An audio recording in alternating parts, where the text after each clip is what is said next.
Salam əziz idman sevərlər, hər birinizi xoş gördük. Yenə də növbəti çəkilişlə sizin qarşınızdayıq. Bugün sizə bodybuilding və ümumilikdə ağırlıq idman növlərindən ən məşhur olan bench press hərəkətindən test keçirəcəyik. Hansı ki, bir təkrarda maksimum çəkini qaldırmağa çalışacağıq. Bu işdə mənə bugün kömək olacaq atletimiz, Natural Bodybuilding və Fitness üzrə Azərbaycan Birliyinin atleti Nurlan Məmmədli kömək olacaq. Nurlana da öz təşəkkürümü bildirirəm. Bugün gəlib bizə dəstək olduğuna görə.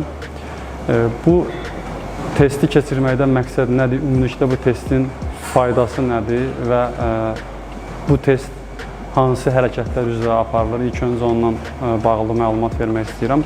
Ümumi araşdırmalarda hardasa 20-25 idman hərəkəti üzrə bu test keçirilib, yəni effektiv nəticə verilib. Hal-hazırda ekranda o test hərəkətləri görürsünüz, hansı ki o hərəkətlər üzərində bu test sınaqdan keçirilib, müsbət nəticələr verilib. Bu testi keçirməkdən məqsəd odur ki, idmanla məşğul olan idmançının, peşəkar atletin, istər həvəskar idmançının maksimum qaldıra biləcəyi çəkini, yəni maksimum gücü, partlayış gücünü və bunun nəticəsində maksimum çəkinin atletin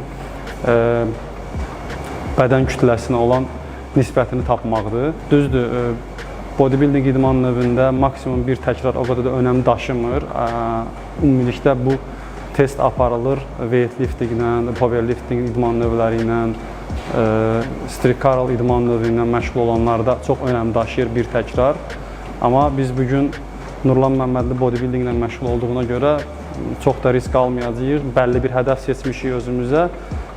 Yəni məqsədimiz Nurlanın nə qədər çəki qaldıracağı deyil də bu testin aparılma prosedurunu izləyicilərə göstərməkdir. Maksimal çəki 100 kiloqram nəzərdə tutmuşuq. Əgər üzərinə çıxmaq ehtimalımız olacaqsa, hər biri artıq yanaşmada bunu belə deyək, yoxlamağa çalışacağıq müəyyən belə deyək, çəkilər vasitəsilə. Deməli, bu testi həyata keçirmək üçün uyğun bir şərait lazımdır. Ya idman zalı olmalıdır, bir idman arenası olmalıdır və yaxud da ki, hansı bir laboratoriya şəraiti olmalıdır ki, bu testi həyata keçirək.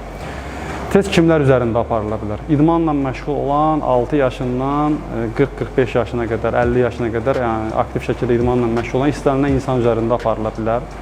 Burada ilk öncə nəzərdə saxlanılan məsələ ondan ibarətdir ki, test olunacaq hərəkətin idmançının atletik performansı ilə düz mütənasib olmağıdır. Yəni ki, idmana yeni başlayan insanı hər hansı bir ağır bench press hərəkəti ya da ki, deadlift hərəkəti ilə, squat hərəkəti ilə test eləmək olmaz. Çünki onun atletik performansı idmana yeni başladığı üçün çox-çox aşağı olur. Ona görə də test olunacaq hərəkətin atletin idman qabiliyyəti ilə düz mütənasib olmağı lazımdır. Nəzərə alınacaq məqamlardan da biri idmançının zədəli olmamasıdır. Əgər test keçiriləcək idman hərəkəti o insanın, atletin zədəli olduğu bölgələrə ağır yük salacaqsa, əsas əzələ qruplarından biridirsə, o atleti həmən testdə istifadə eləmək olmaz. Məsələn üçün, idmançının əyağında hər hansı bir zədəsi varsa, o idmançını squat hərəkəti üzrə o testdən keçirmək olmaz. Çünki burada maksimum limitləri zorlamağa çalışdığımız üçün o zədəni biz daha da böyütmüş olarıq və daha da riskli hala gətirə bilərik. Ümumilikdə minimum 3 yanaşma, maksimum 7 yanaşma əsasında bu test həyata keçirilir. Deməli, hədəf çəki qoyulur idmançının qarşısına, yəni biz bu günlər hədəf çəkimiz 100 kiloqram seçmişik. Başlanğıcda indi hədəf çəkinin 50% ilə 6-10 təkrar arası yerinə yetirəcək hərəkəti, daha sonra isə 70-80%ləri artıracaq, ta ki bizə lazım olan hədəflədiyimiz çəkiyə çatana qədər. Ola bilər ki, hədəflədiyimiz çəkini biz asanlıqla yerinə yetirə bilsin idmançımız, orada daha kiçik artırmalarla, 5-10% çəki artırmaları ilə maksimum limitimizi tapmağa çalışacağıq.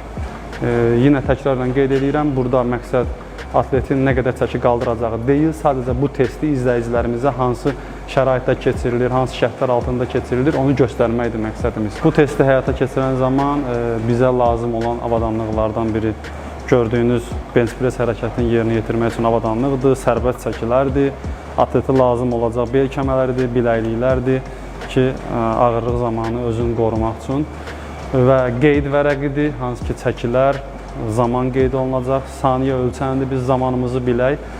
Burada ən önəmli olan istirahət məsələsidir.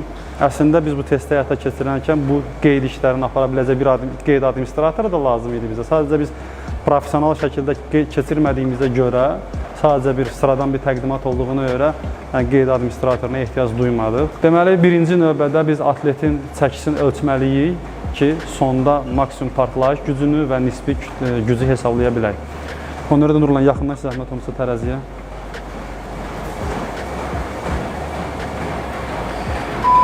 Deməli, geyimlə ayaqqabı nəzərə alsaq 84.6 göstərir tərəzi.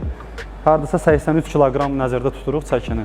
Atlet çəkiyə girməmişdən qabaq bütün isinmə hərəkətlərini yerinə yetirib. Yəni biz indi lazım olan hədəflənən minimum çəkidən başlayacağıq.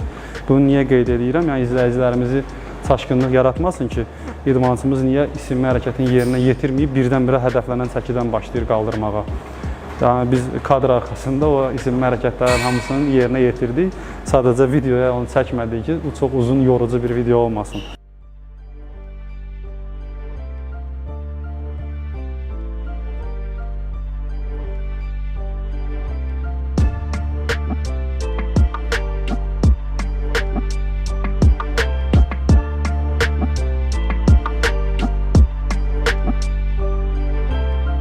Deməli, istirahət vaxtı əgər atlet bir hərəkət üzrə testdən keçirilirsə, ümumilikdə 1-5 dəqiqə istirahət vaxtı nəzərdə tutulur. Bu istirahət vaxtında testi aparan məşqçi, test administratoru özü təyin edir. Bir hərəkət üzrə testdən keçirilirsə, artıq 1-5 dəqiqə ərzində istənilən vaxtı istirahəti verə bilər. Amma yox, əgər atlet eyni zamanda həmən gün içində 1 yox, 2, 3, 4, 5 hərəkət üzrə testdən keçiriləcəksə, artıq istirahət vaxtı 3-5 dəqiqə limiti arasında nəzərdə tutulur. Başlanğıc çəkimizi biz 50% ilə başladıq, yerinə yetirdik 8 say. Nəzərdə tutduğumuz istirahət vaxtı 3 dəqiqədir. 3 dəqiqədən sonra isə artıq hədəflədiyimiz çəkinin 70%-in 3-4 say yerinə yetirməyə cəhd eləyəcəyik. İndi də hədəflədiyimiz maksimal çəkinin 70% ilə hərəkəti yerinə yetirməyə çalışacağıq. Maksimum 4 say.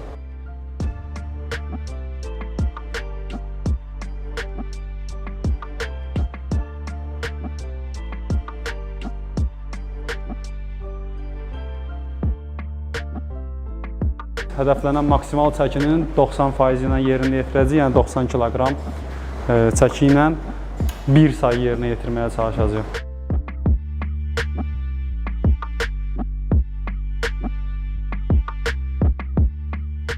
Hədəflədiyimiz maksimal çəkinin 90%-ni də yerinə yetirdik. İndi növbəti dəfə 100%-ni yerinə yetirəcəyik. 1, 2, 3, hoppa! Sıx, hoppa, qəşəng tərtəmiz. Əla. Gedək hədəflədiyimiz çəkinin üstünə. Bir 5 kiloqramla artaraq görək nə göstərir, sonra şansımızı zorlamayaq çox. İndi bu sonuncu cəhdimizi yoxlayırıq sadəcə. Dərindən nəfəs al. Hazırsan? 1, 2, 3, hoppa! Tələsmə. Sıx, hoppa, tərtəmiz. Əla. Hədəflədiyimiz maksimal çəki 100 kiloqram idi. Biz 105 kiloqramı yerinə yetirdik. Düşünürəm ki, artırsaq yenə də yerinə yetirmək olar, amma risk almayaq. Çünki Nurlanın da özünün idman yarışları var qabaqda, öz məşqləri var. Zədə verməyək Nurlanı da. Yəni, belə bugünkü məqsədimiz bundan ibarət idi. Bu testi həyata keçirmək, bu testin faydasını insanlara, idmançılara, bizi izləyənlərə göstərmək idi. Hansı şərtlər altında həyata keçirilir, məqsədi nədir? Sağ olun, hər birinizə təşəkkür edirəm.